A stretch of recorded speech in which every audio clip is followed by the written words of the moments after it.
So far, we see no indication that this was a plot directed from outside the United States, and we see no indication that he was part of any kind of network.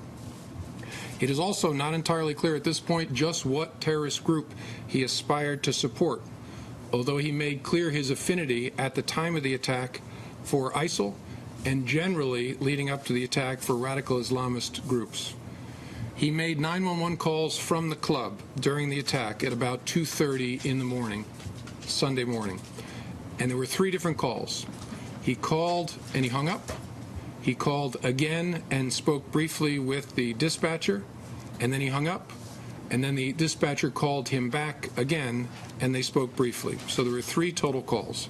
During the calls, he said he was doing this for the leader of ISIL, who he named and pledged loyalty to, but he also appeared to claim solidarity with the perpetrators of the Boston Marathon bombing and solidarity with a Florida man who died as a suicide bomber in Syria for al-Nusra Front, a group in conflict with the so-called Islamic State.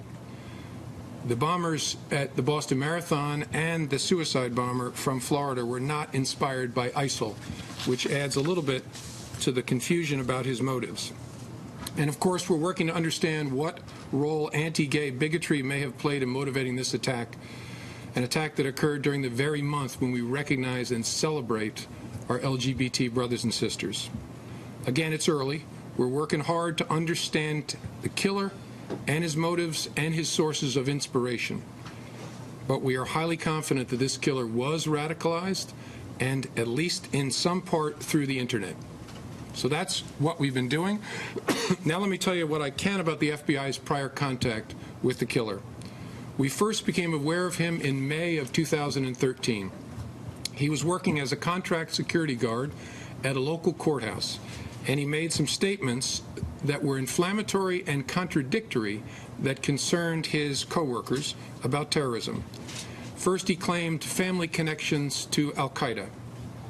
He also said that he was a member of Hezbollah, which is a Shia terrorist organization that is a bitter enemy of the so-called Islamic State, ISIL.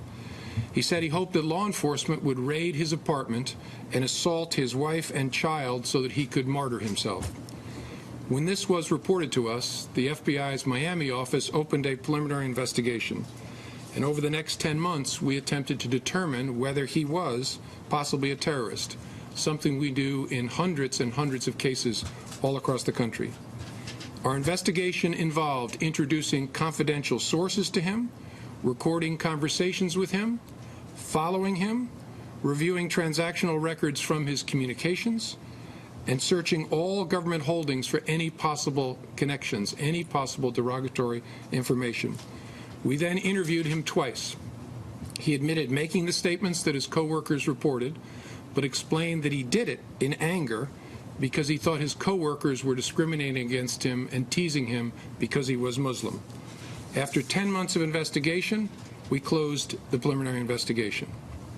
2 months later, in July of 2014, the killer's name surfaced again in an indirect way.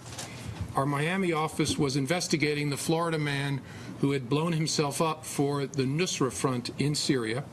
Again, the Nusra Front being an al-Qaeda group in conflict with ISIL.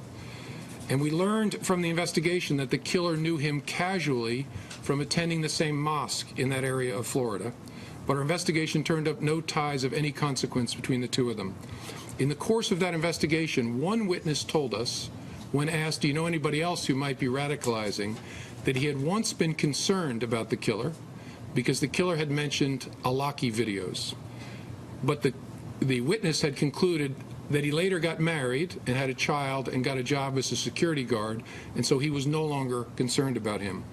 Our investigation again turned and interviewed the killer to find out whether he had any significant contacts with the suicide bomber for al-Nusra, determined that he did not, and then the inquiry continued, focusing on the suicide bomber with no further focus on the Orlando killer.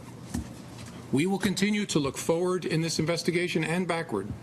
We will leave no stone unturned, and we will work all day and all night to understand the path to that terrible night. We're also going to look hard at our own work to see whether there is something we should have done differently. So far, the honest answer is, I don't think so. I don't see anything in reviewing our work that our agents should have done differently, but we'll look at it in an open and honest way and be transparent about it.